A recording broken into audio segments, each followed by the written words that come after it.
来，再来个新玩具。今天我们来玩 NA 新出的这一款天灾了。其实熟悉 NA 家的小伙伴们也应该知道，他们家每一次出重涂作品的时候，峰会都会玩一个影视的梗啊。这一回就很显而易见了，州长的终结者当时第一作的一个海报啊，这边拿着一个威震天的枪，也是很有范儿的那种感觉。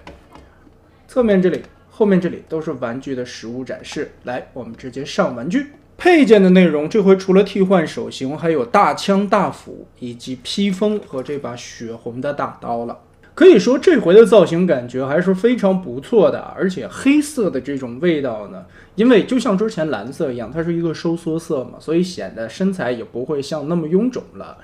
这一回整体身上有上这种亮亮的漆啊，感觉这个黑色还是很反光的，这种钢琴漆的效果涂的还是不错的。而且就配件来看，手上拿的那把大剑应该是和之前织天晓的那款是同模，只不过颜色上面有了更换。而披风的部分呢，感觉像是之前红蜘蛛里边带的那个披风啊，也是有3片的，模具基本上差不多，但这个造型摆出来又是异常的有味道，效果还不错吧。而且之前的红蜘蛛因为脚后跟的问题，戴上这个披风好像站得并不是太稳，但这回的擎天柱呢，戴上披风就完全没问题，它的脚的接地面积是完全足够宽的，而且身上原来银色涂装的部分，这回也换成了那种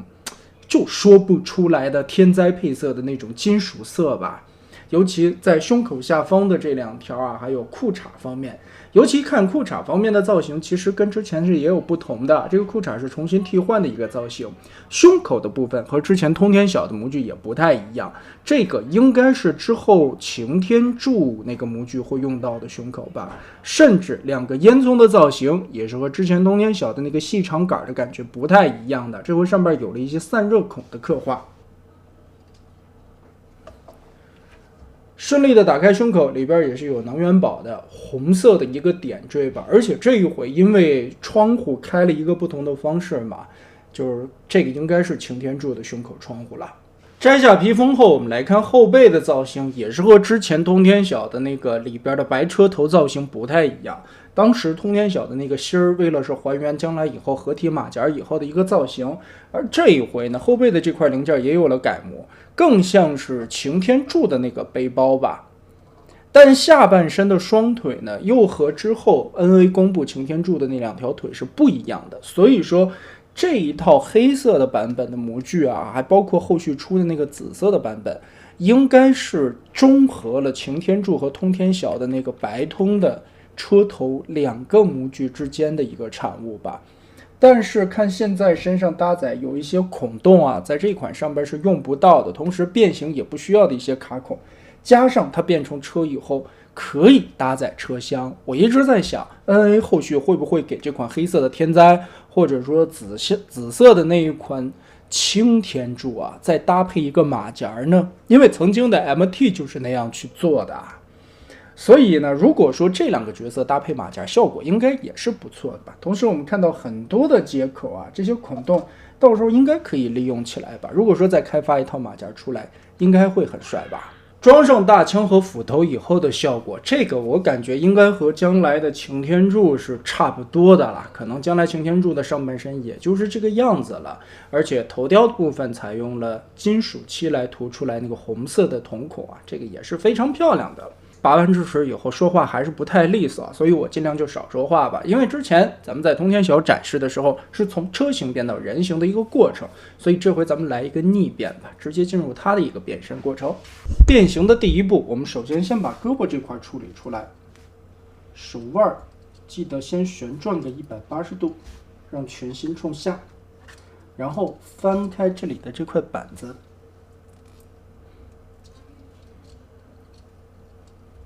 两边一样，从这里打开，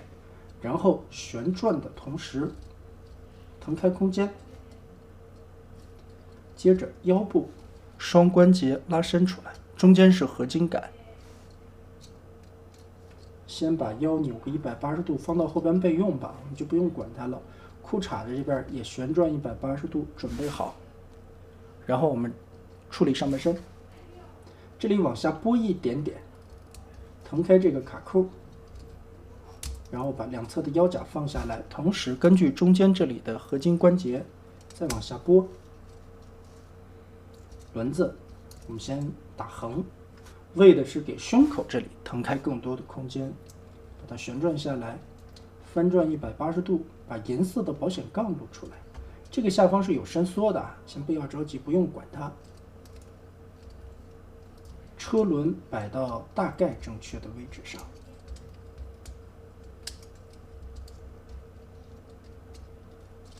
好，先这样摆好。然后我们把后背这里敲开，拉动，整个把脑袋翻出来。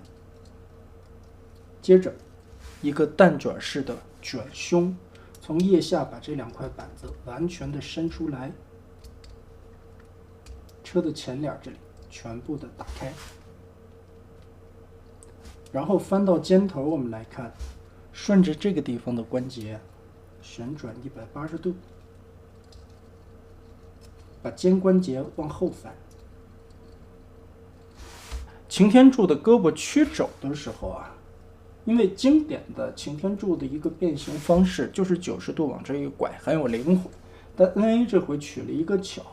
我们要把根部这里先旋转个180度，用这一侧的面板作为它的车门部分，把这一块完全堵起来隐藏。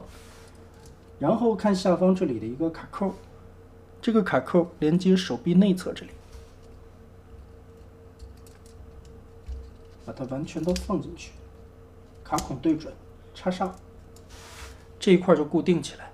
另外的一侧也是同样的变形。小臂旋转180度，把这些轴对准以后，把这一块90度折叠，放到该有的位置上，然后腾开空间，把这里边的卡扣对上。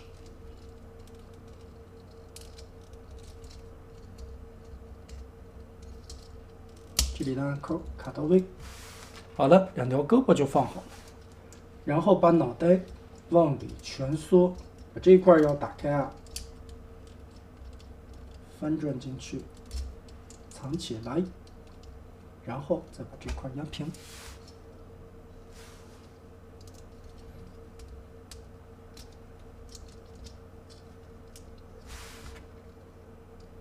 这回在这里做了一个双段的关节，也就是说你在变人形的背包的时候，是这样放到底搓下去的。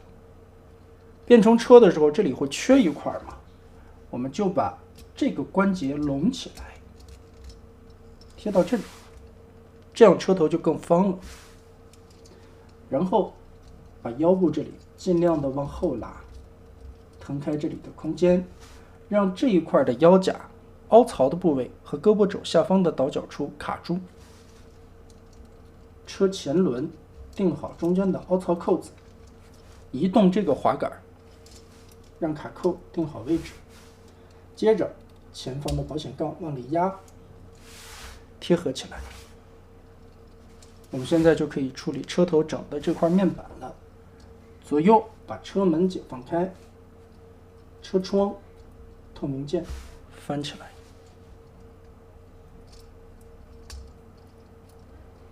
然后把它整个的包下来。关门的同时，这里有两个细小的扣子卡在这里，也就相当于把前边的这块面板锁定起来。下方这里的一个卡扣，也注意一下它的结合位点，填上。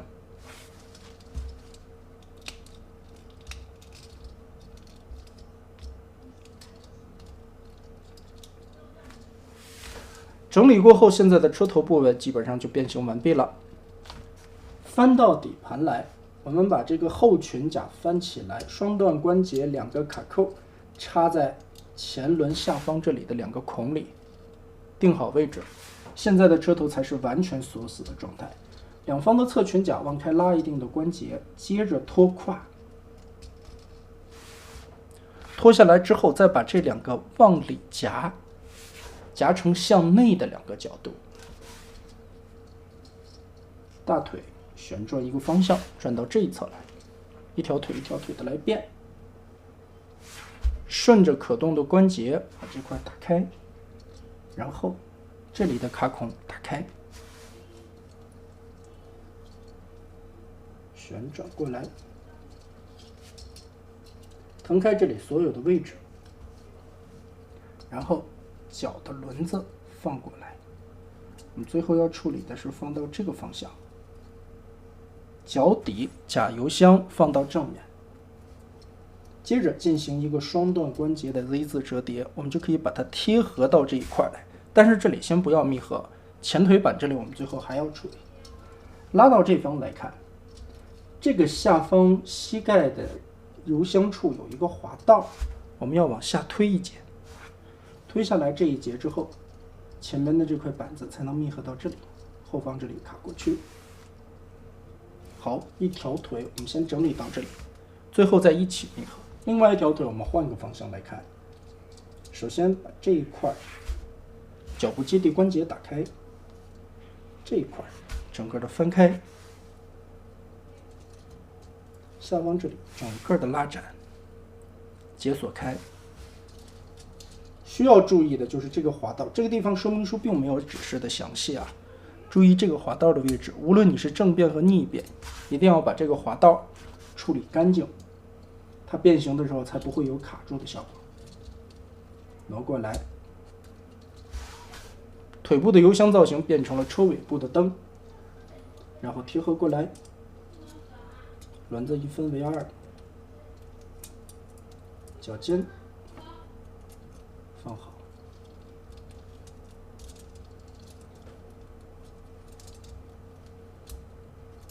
处理一下，全部整理好。这个时候，当你把所有东西摆到差不多位置的时候，两方向同时开始密合，夹起来，再翻到上方来，两个双折叠把它压平。这也就是说，为什么我觉得这一套将来还会做一个马甲，因为你这地方插车厢应该是这样吧。但是呢，如果你是为了插像擎天柱那样的货柜车厢的话，这两条腿为什么不直接做成和擎天柱一样的模具呢？而用了通天晓的这个模具呢？通天晓的这两条腿其实就是意味着将来为了穿马甲增高鞋用的。所以这一块呢，我觉得吧，如果说我是想这么设计的话，带入到设计师的环节，我会另外的再给它做一个马甲来填充将来以后的一个造型。好，说话之间，我们最后就把这一款 NA 的天灾变形完成。车型我们360度来看一下吧，同样和之前的通天晓车头表现出来的素质都差不多啊，一样很好看。而且前脸的这个刻画也是非常精细的，许多刻画了，包括它的窗户眉、窗框子这些地方，还有雨刮器都有涂装展现出来。而且这个车头是很像 MP44 的，可能和之前唯一的区别在车型上边就是两个烟囱的部分啊，造型是不太一样的。所以说这一款天灾，我还是觉得它会有大概率的再增加一个马甲的车厢，那样的话组合起来的效果一定会更加漂亮了。那么这一期就到这里吧，我们下期再见，大家拜拜。